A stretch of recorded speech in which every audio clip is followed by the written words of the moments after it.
Okay, now I'm going to do something that I seldom do. I'm going to take a look at the textbook to see what I might not have thought of. And if there's anything in the textbook that I didn't think of, I'll just write them a letter and say, you need to leave that out next time. Nobody needs it. Okay. Well, I don't think that's necessarily the case, but just want to remind myself if there's any big thing you need, because right now we're reviewing and we want to get big things. So far, what have we done? Well, we started at the end and moved back to the middle, and we started at the middle and or started at the beginning and moved toward the middle. Okay. In the middle, there's basically conservation of energy and conservation of momentum. I think we've addressed that from both ends.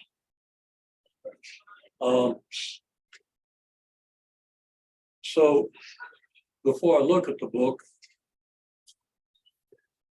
I want to see if there's anything that you want me to address. I'm not going to have time to do examples. Okay.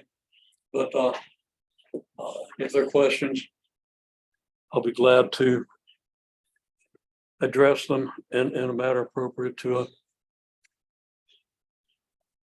a review day. Okay, right away, I got a really good question. A relationship between simple harmonic motion and springs. I would also address the relationship between simple harmonic motion and pendulums. And you should understand the relationship between simple harmonic motion and the physical pendulum that we observed in lab. Okay. First springs. Okay. Now, in each of these cases, you have either F equals negative Kx, net force equals negative Kx, or net torque equals negative K theta. Okay. So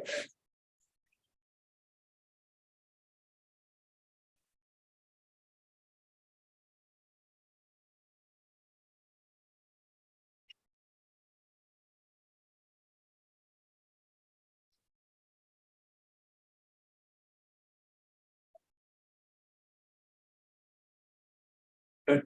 And we're going to consider this in one dimension. We could put arrows over these because they're our vector quantities. And then we'd have to do magnitude effects and stuff like that. We're not going to do that. We're just going to keep it like this. Okay. So we know, and we did it last time, I'm not going to repeat it, about the kinetic energy, potential energy, and so forth. Just to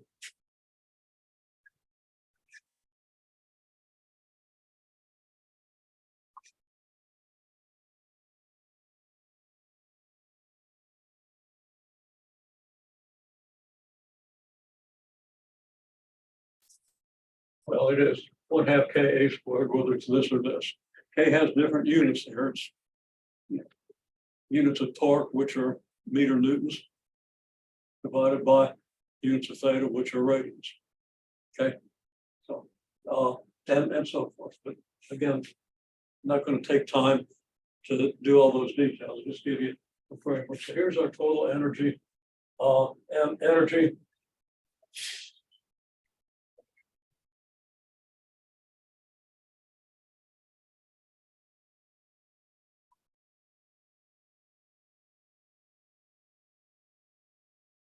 Not grammatically correct, but E total means total energy.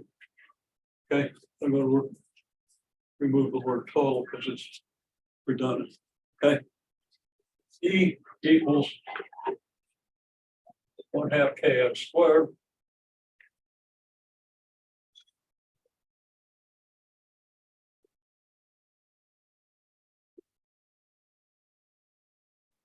So your total your kinetic energy is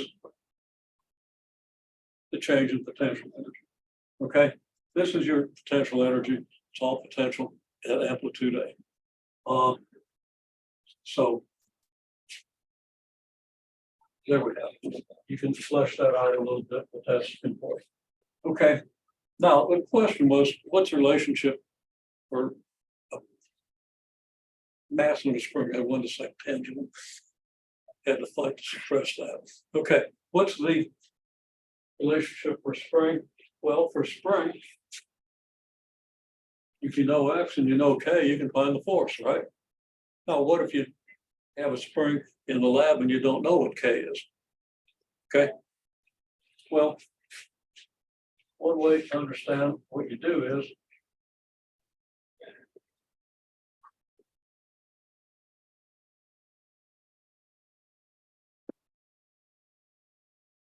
on this axis, we'll do the magnitude of the force. On this axis, we'll do X. And it looks like this. And the slope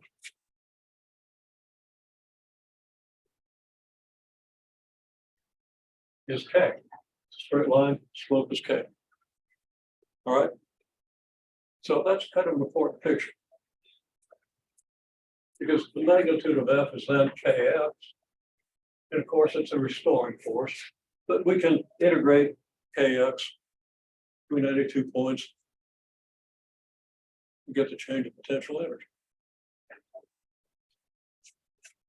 I'm sure I want to write that down, but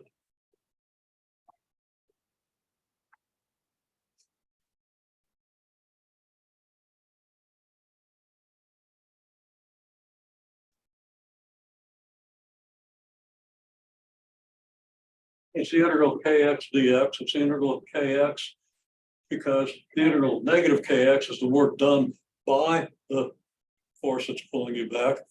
And change of potential energy is equal and opposite to the work done by the conservative force. And they're assuming this is conservative, it's an ideal pendulum. So there's our change of potential energy. There's a relationship with K. And of course, this is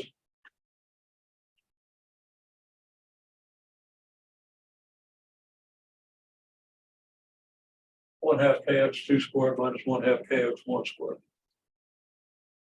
This means the change in kinetic energy between the 2 points, assuming that this is your net force, is equal opposite to the change in potential energy because there is only the conservative force. And that goes back to the work energy theorem, which goes back to substituting F over M for A in the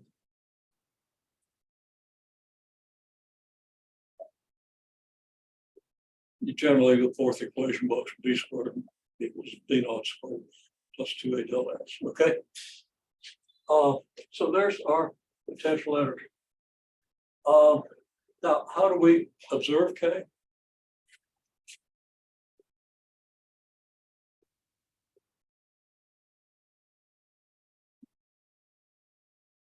Okay. I'm gonna observe K here. You ready? Okay, and naturally in the lab, it took me about 30 seconds to grab what I need to measure this. Lab's a mess. But so be it. Okay, it's handy. It doesn't get a little more out of control. It gets a little more out of control, it's no longer handy. Okay, so this rubber band has a certain length, right? How long is it? I don't know. I think that's about 6.3 centimeters. Didn't say it's going to be an accurate measurement. Now I'm going to add 100 grams. Look at that, it got a little bit longer. It's now 7.1 centimeters. Everybody can see that. Okay, let's add a little more weight. I'm going to add another 200 grams. Hope this thing doesn't break and fall on my foot. Look at that. Stretches out and it's now 12.3 centimeters long. Okay. Well, I'm just going to say then that this thing stretched by about 6 centimeters when I added 150 grams. Okay. Now let's see what the period of oscillation is. This is kind of, it's not really a simple harmonic motion because the rubber band isn't really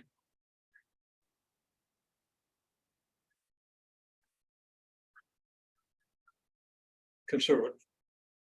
Okay.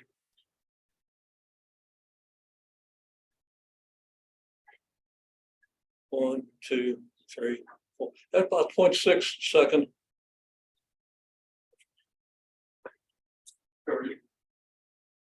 Didn't say it was going to be accurate.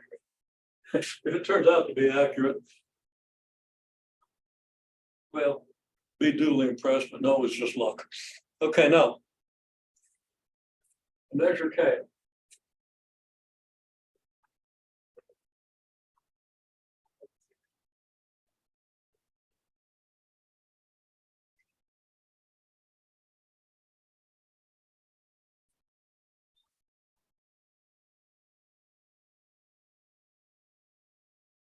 I say measure F net at two values of X, two distances from your equilibrium position.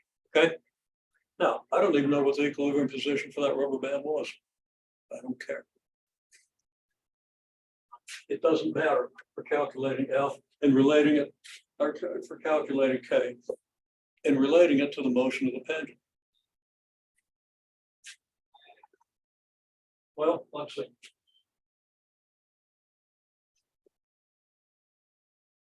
I'm not putting an arrow over F net, so I'm just talking about the magnitude.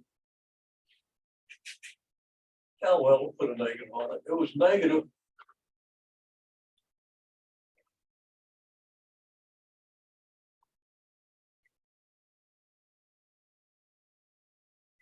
Actually, when it had the hanger on it, it was 50 grams. Okay.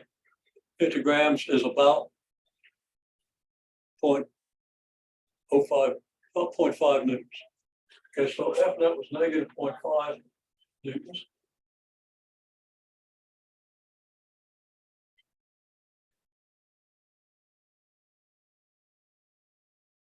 I'm going to change it. We had the 100 grams on there.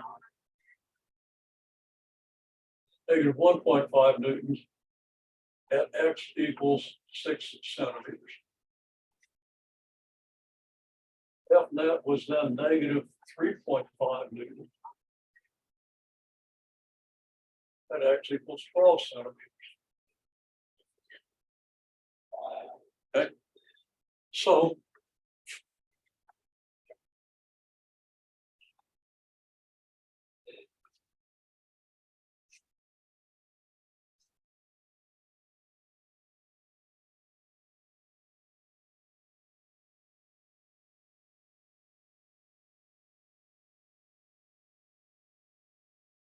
okay.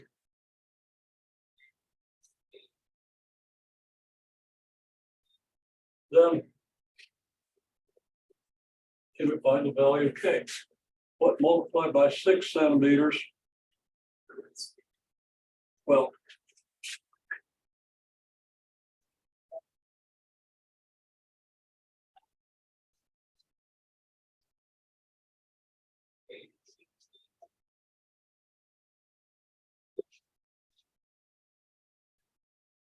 delta F is negative 2 newtons.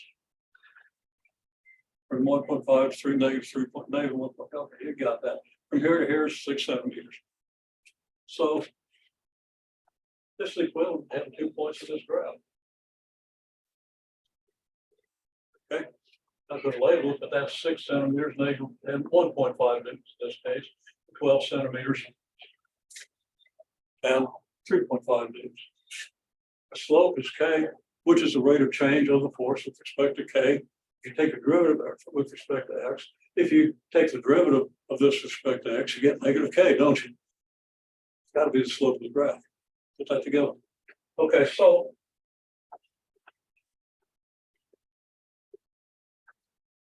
K is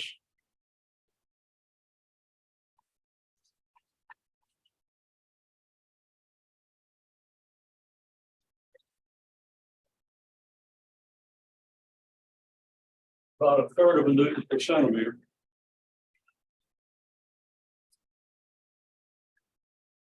The mass is, how many do I have on there? I have 350 grams,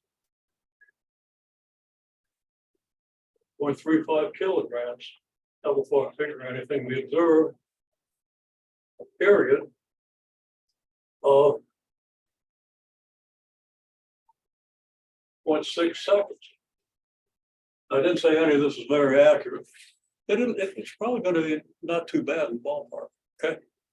Okay, well, the central thing you got to do to apply a lot of this is you got to know what omega is. It's a square root of K over M. That's really kind of the linchpin quantity you need to model simple harmonic motion.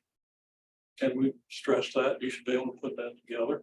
And of course, you needed to use it to solve sine problems.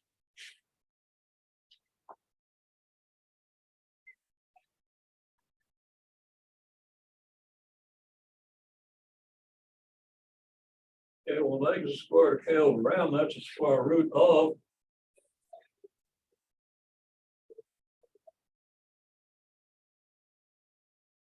one-third Newton per centimeter over the mass, which is 0.35 kilograms. Well, that's newtons per centimeter. How many newtons is that per meter? Well, there are 100 meters, 100 centimeters in a meter. So if you stretch it out a meter rather than a centimeter at the same rate, it's going to be 100 times as great. So this is the square root of 100 thirds newtons per meter divided by 0.35 kilograms. And this is about 33.5. Okay, well, this is going to come out close. That's 33.3. This is 0.35.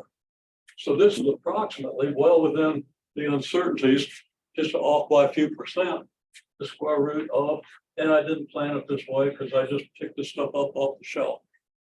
I promise I didn't do any calculations in my head. It's going to come out incredibly close and incredibly easily. That's 100. If you do the square root of newtons over meter by over kilograms, you get kilogram meters per second squared over kilograms, which is kilograms per second squared over kilograms, which is reciprocal seconds squared, and the square root of that's reciprocal seconds. Okay, you want to do that. You want to, if you can't do it in your head, you want to write it up at least sometimes to make sure you've got the units right. And if it's really critical, you better do it in your head and on paper and with a computer, preferably a supercomputer. But you don't need that. Silly little calculator will do it for you.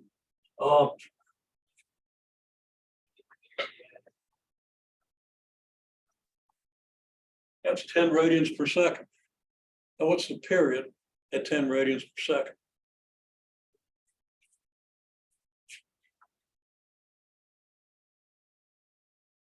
We went over this calculation. You want to get it to where it's intuitive. You visualize going around a complete circle in at 10 radians per second. Circle is going to be incredibly close. The circle is about 6 radians, right?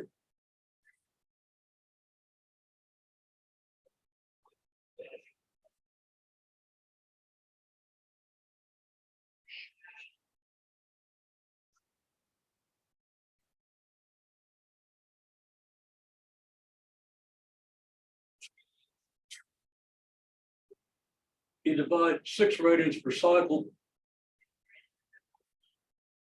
by 10 radians per second, what do you get?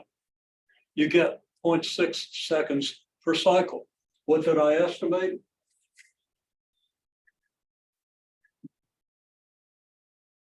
You can't make this stuff up. Okay. And it wasn't that I was very accurate. If you actually measure that, I was off. If you actually go in the video and count the cycles and stuff, you know, I might have been plus or minus a tenth. Maybe. I think it was more than half a second, clearly less than a second, so minus 0.6. Okay.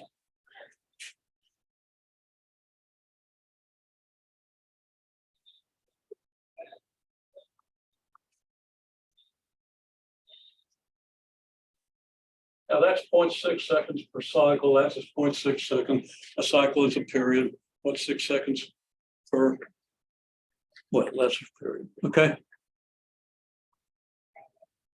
Now, rubber band is not ideal. If you set the thing in motion, it pretty within a cycle or two, it just damps out. Can't even tell it's moving. Okay. So there's a lot of non-conservative force involved. Still, the model works really well, and it does work really well for rubber bands. For rubber bands, I'll just comment, we usually do it in the lab, but we didn't do it this time. Your force tends to go like this. Okay.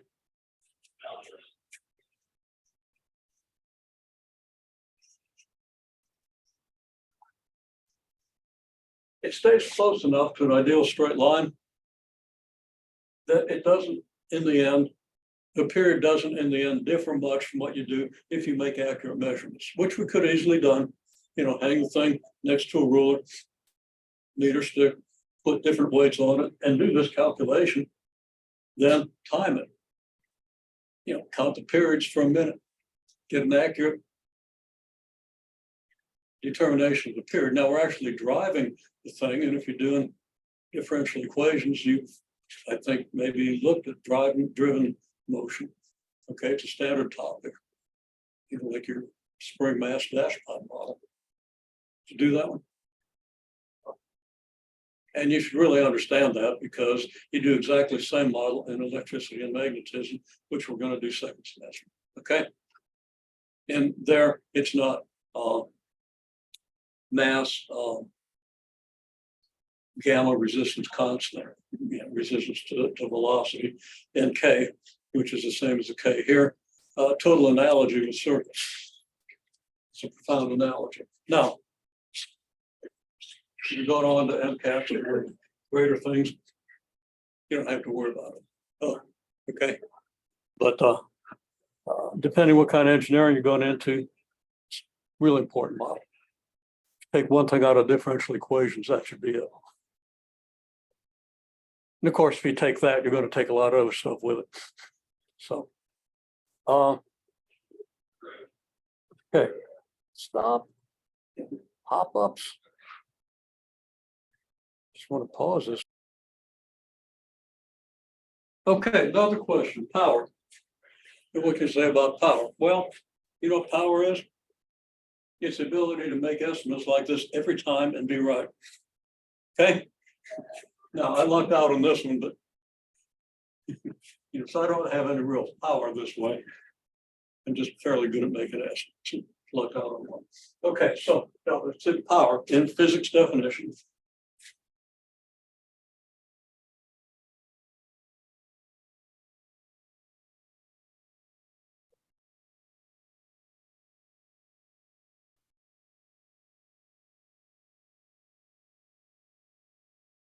Power is the rate at which work is done.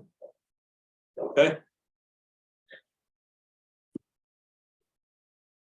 We'll say the time rate, because of course you talk about the rate at which work is done with respect to distance.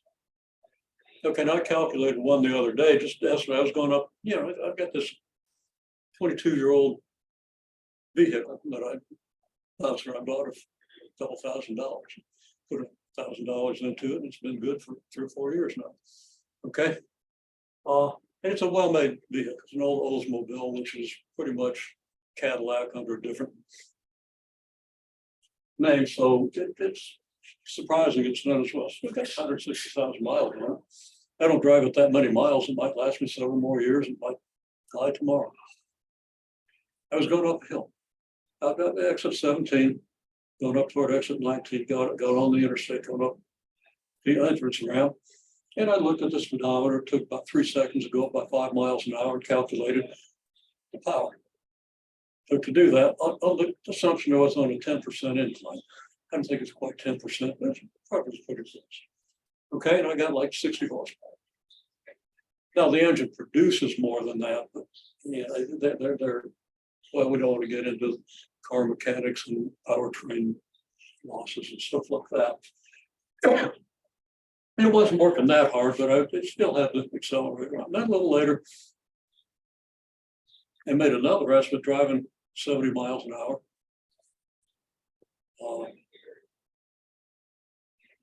I forget exactly what it is. I remember we got up a little bit of a hill. But I felt like I was using about the same amount of gas. So I did an estimate based on atmospheric drag. Came out with about 100 watts, 100 watts back. Okay. So those estimates aren't as consistent as this would be. But when you're going 70 miles an hour, as opposed to going 35 to 40 miles an hour up the hill, you're not sure just how much gas you're getting. It feels different. Okay. Just a practical connection to power. And we'll kind of use that as an example. Just spontaneous. I don't know if it's a great example, but So it popped into my feeble brain. We're going to use it. Okay, it's the rate at which work has been done, the time rate. So we could say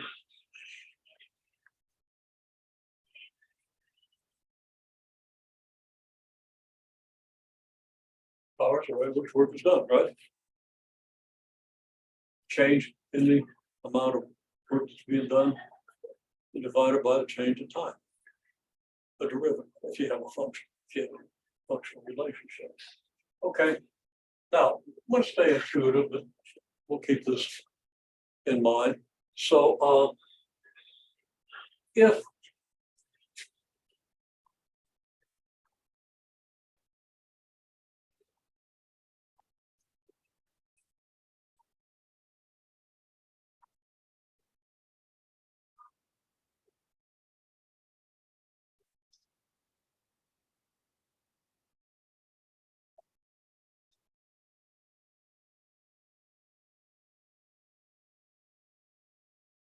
so 2,000 kilograms, I've got a bunch of junk in that car, it's probably closer to 8,000, but 2,000 kilograms, 4,000, substantial SUV. Okay, probably more than 2,000 kilograms, let's say 2,000, at 15 meters per second. And I forgot to mention the slope.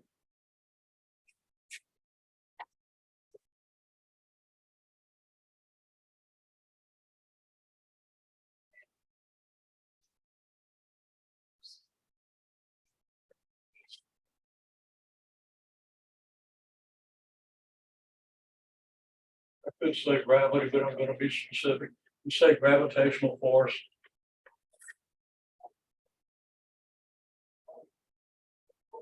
Local hill is about 0.1.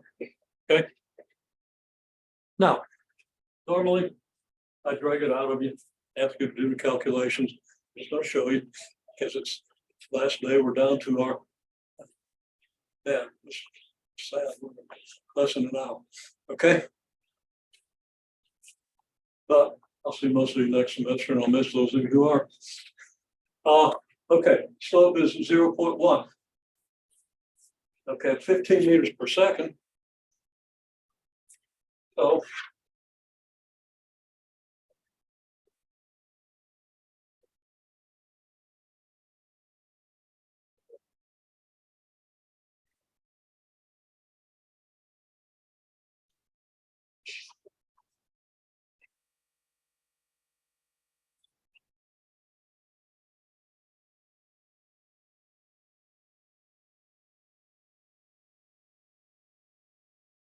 pretty obviously rising at 1.5 meters per second.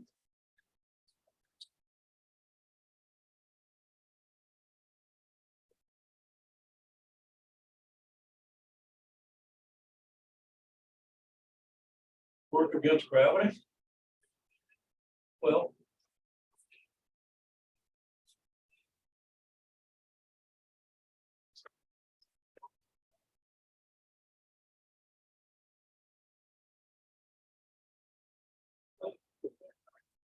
.5 meters times the weight of the car. Yeah, I forgot I was in the car and I just ate. Better go up by a couple thousand kilograms. Okay, big appetite. Okay, 1.5 meters times this. Well, that's about 20,000 kilograms, right? So this would be about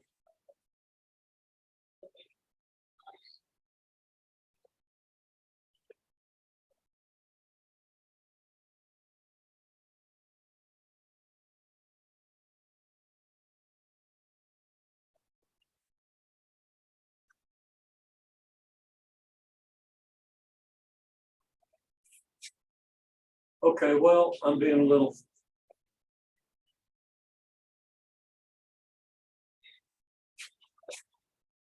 bit there every second. We reason it out this way. In a second, we go up 1.5 meters. We do this many joules. That's every second. So that's going to be joules per second. Okay, so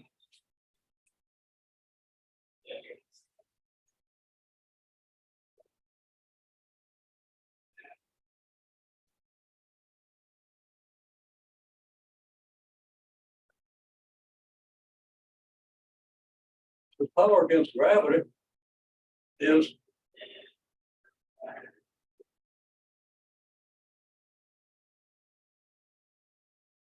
30,000 joules over 1 second. Okay, that's 30,000 watts.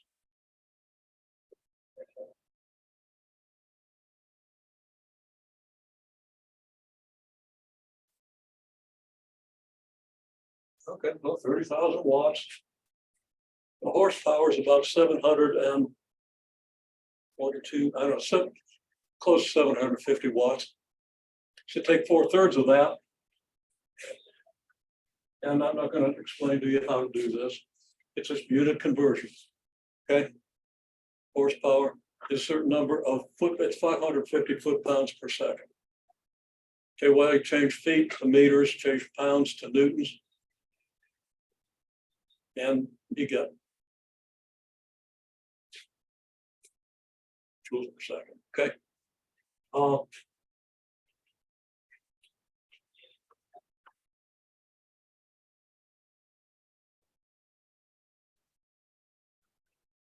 40 horsepower. I said 50. Okay. I was also accelerating. Okay. So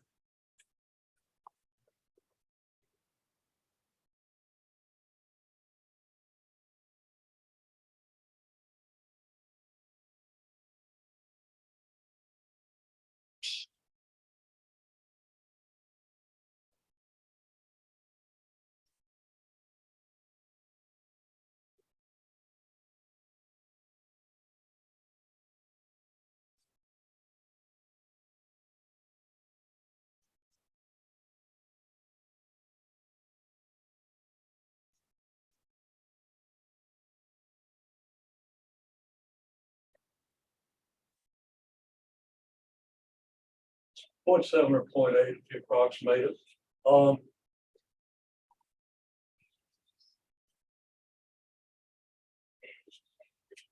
Meters per second squared. Okay.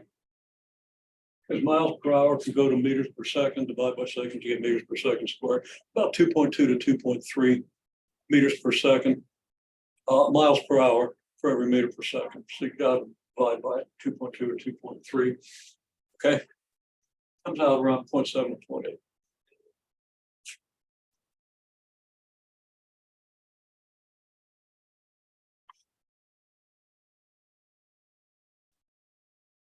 So that force is equal to mass times acceleration. And I'm not going to write it all out. It's 2,000 kilograms times this. It's about 1,600 newtons.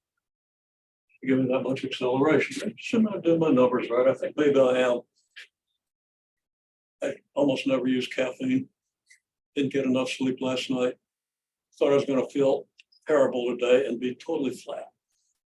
Okay, that's what happens when I get enough sleep. I took another half of caffeine, so I've got like a whole cup of coffee in that. So I never use caffeine. I think maybe I'm doing these calculations right. Okay. But keep an eye on it. You know how it is. Okay, so net force mass times acceleration 1,600 newtons.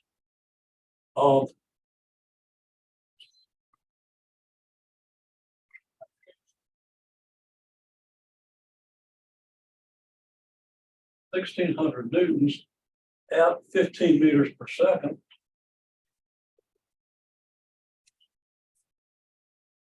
That translates directly to Newton meters per second, which is work. Okay, you don't need formulas to understand this. Although formulas are one route to understanding it, whatever route you take, make sure you understand both the formula and the concept so you have an intuitive grasp, so you don't like pull out the equations of uniformly accelerated motion when you're doing simple harmonic motion, because it's not uniformly accelerated. I've said that before. Okay. I really hope I don't see that on the exam. I'm going to give you plenty of opportunity to do that. Okay, so it's not going to go in your favor if you do. Just a warning.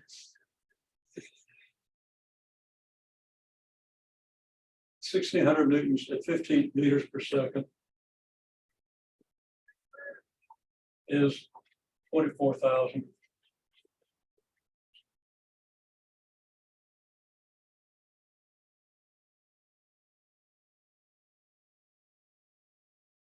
I'll write that as 24 kilowatts. I could have written this 30 kilowatts. Then I get 54 kilowatts.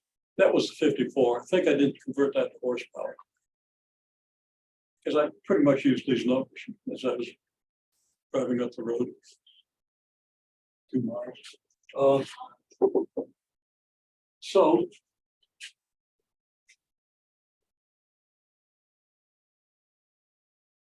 total power is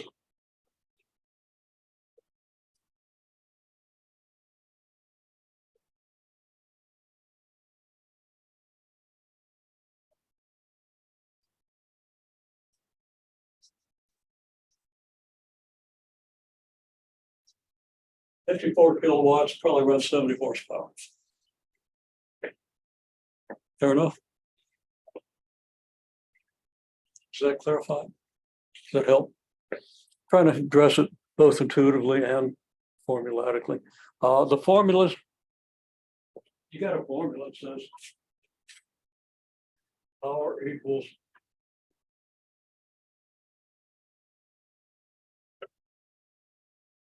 dot product of your forces or velocity. If they're both in the same direction, just force times velocity. And that's for something where the power is just the power against the velocity. Although that would be okay even in this case, because in the case where we're going uphill, our force is in this direction. I mean, our velocity is in this direction. The net force is gravitational force. Then you got some road friction, so your net force is like this. You'd use a dot product, and you come out with the same result, and you can try that. Be a good exercise in understanding what the vectors are telling you. Okay.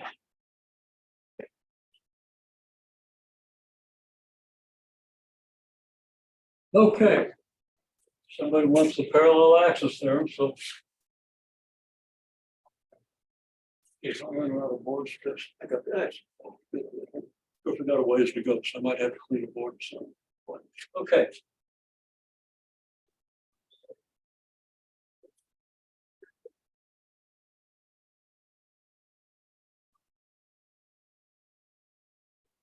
It says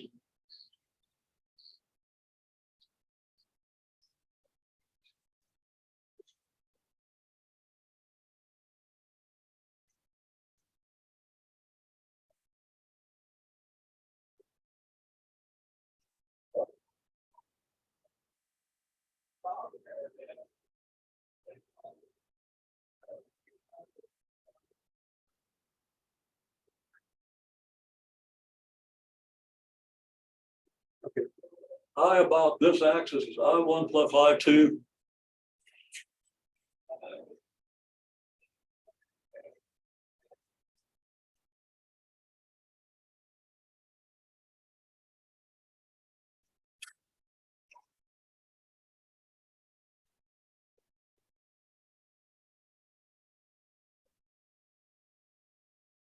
For I1 is I have one part.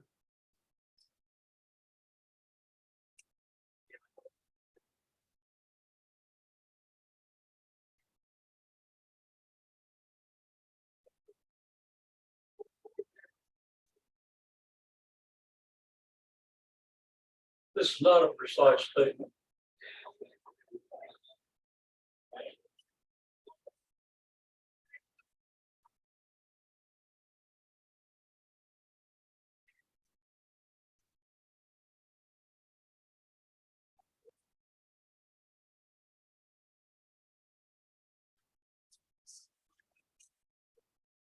Okay. For I2 is I squared I of another part.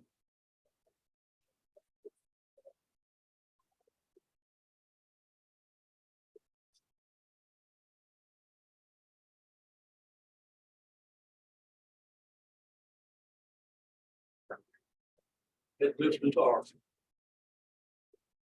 Now, what the heck does that mean? Well, it's demonstrated. That's a very vague definition. You have a precise definition in your book, but I want to talk about what it means. So, and I've done this before, but didn't spend an inordinate amount of time on it. And I think I used this thing. Take the magnet off of it.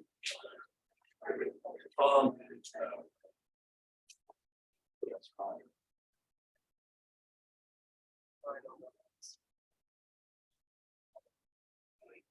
I think I might have misstated it. Okay, let's refine my statement when the time comes. Okay, so here we've got something here that might well be rotating about this axis out here, where this thing is rotating about this axis in here. I'm not going to try to keep that balanced, but this thing has a moment of inertia, okay, which is sum of the MR squares about this axis. Okay, this has a moment of inertia. That's the sum of the MR squares about this axis. Okay.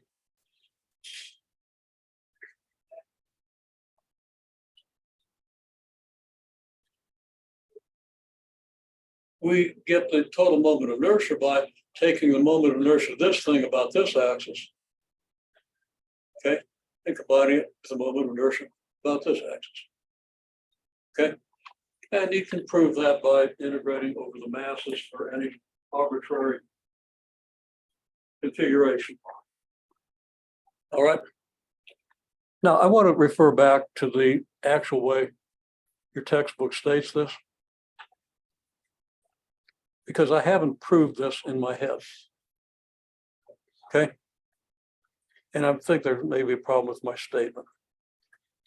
It's intuitive more than rigorous. If I was using it, I'd derive it.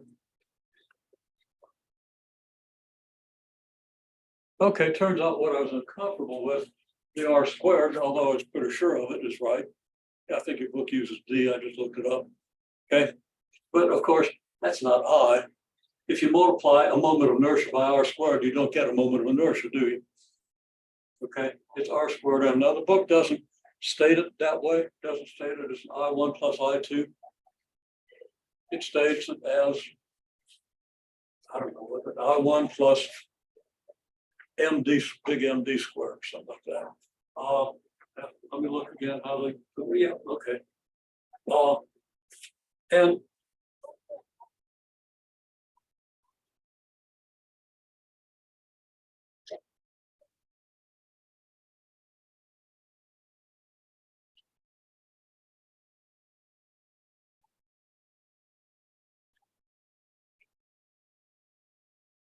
we're looking at something here. Yeah, there's a little more to it.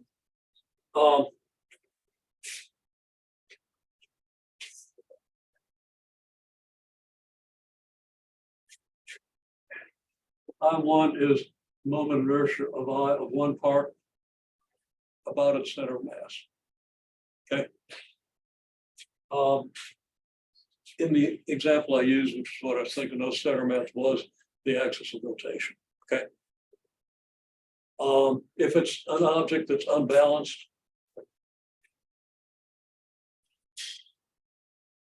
okay, I'll add a magnet to this thing. Okay. Now you got the moment of inertia of this plus the moment of inertia of this. You do that relative to the center of mass. So if it was rotating about this point, okay, it would be the center as it is on the rotation apparatus that I use to be the center of mass. And then if I've got something else out here, okay, take its mass times its distance, center mass.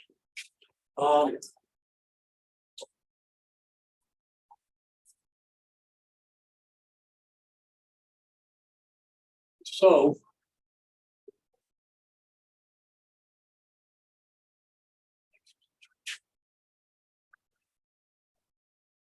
pictured like this. You got a blob with uneven mass distribution or whatever. It's got a center mass. Okay. Moment of inertia about the center of mass is just the integral of your mr squared, or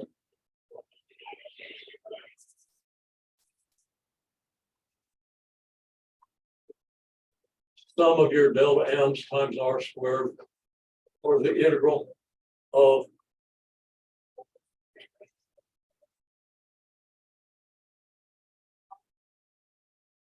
rho r squared. I don't even want to generalize this. It'd be with respect to area. Be a double integral, and you don't know about double integrals yet. So I'm not even going to write out that integral intuitively. You just break this thing up into little mass units. You probably think of doing that with concentric circles. And of course, the concentric circles will then get truncated by wherever the boundaries of the mass are. Okay. And then you probably use theta,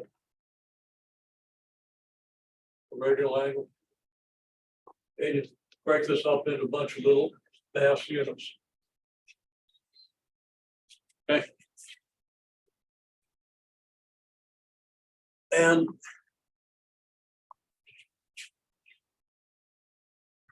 then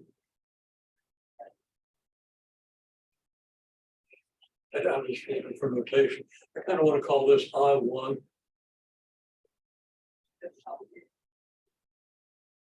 Center of mass.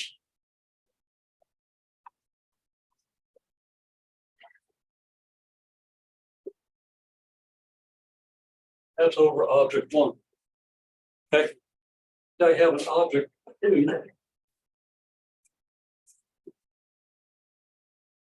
Here comes object 2.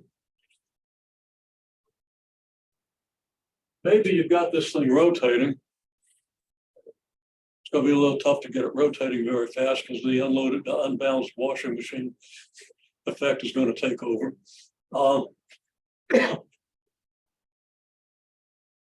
Because,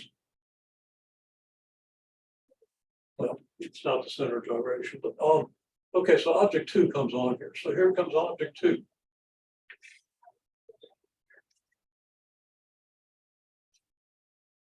It's got mass M. Now, it's got its own center of mass. Okay. And you take this distance here. That distance is going to be your D. Again, I'm not totally convincing myself of this. So let me make sure that I'm stating it correctly. Okay.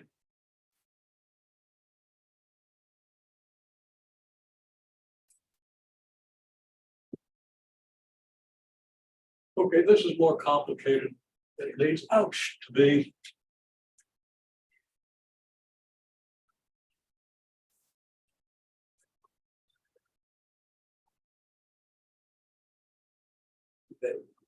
Okay. I did some kettlebell deadlifts yesterday, and I think my shoulder's unhappy. Didn't do that much. I don't know. It's not unstable, so I'm going to try to push it to where it isn't unstable because that leads to bad things. Okay. I'm going to kind of take water on this and say, not exactly what I'm going to say.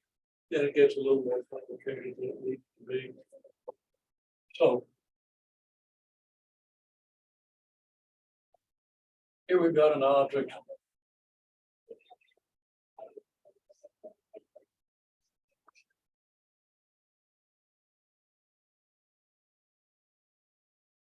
An object through its center of mass. Okay. An axis through its center of mass. Here's another axis.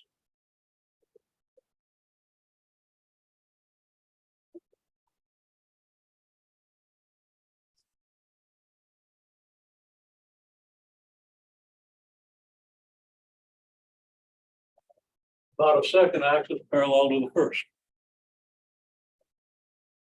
Okay, well,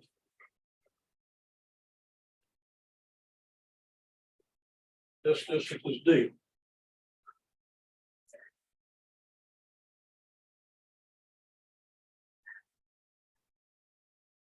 You got I center mass, which is the sum of all your MR squares and an integral and so forth. Okay. You just do all that, sum up all the masses, do the integration, whatever it takes. You could think of what you would take to integrate the masses of this straight symmetric beam in the moment of inertia about the center. Set up all your MR squares. Okay. Do the integral, see the integral. Hopefully you know how to do the integral. If you don't, you'll have ample opportunity to fix that in multivariable calculus. Okay. But it's part of your calculus 1. So it's something you kind of want to review and understand. Nevertheless, probably I could ask you to do that anyway. Be prepared. Okay.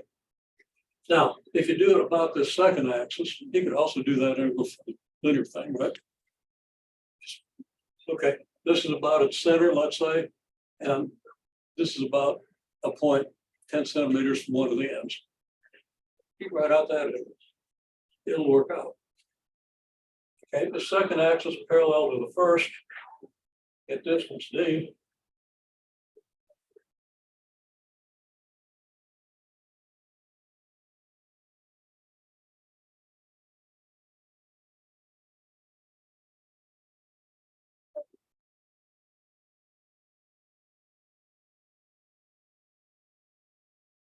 Is this. It's just a way of calculating the moment of inertia about this axis if you know the moment of inertia about the center of mass. Okay. And if I want to put a magnet on this thing out here, well, that changes the position of the center of mass. Okay, so you just generalize it, okay? If I've got a chunk of something out here, well, that moves the center of mass away from the center. Moves it over this way. Then if for some reason I want to rotate it about another point, maybe the original center, maybe a point closer to one end than the other, I just have my calculation for the moment of inertia about the center of mass. And then I just add md squared. It's like adding a big MR squared. Okay. That's just one calculation. You don't have to integrate to do this if you know the total mass. Make sense? Does that help? Now let's see if there are any further questions. So I kind of messed that up. I was trying to do something more general.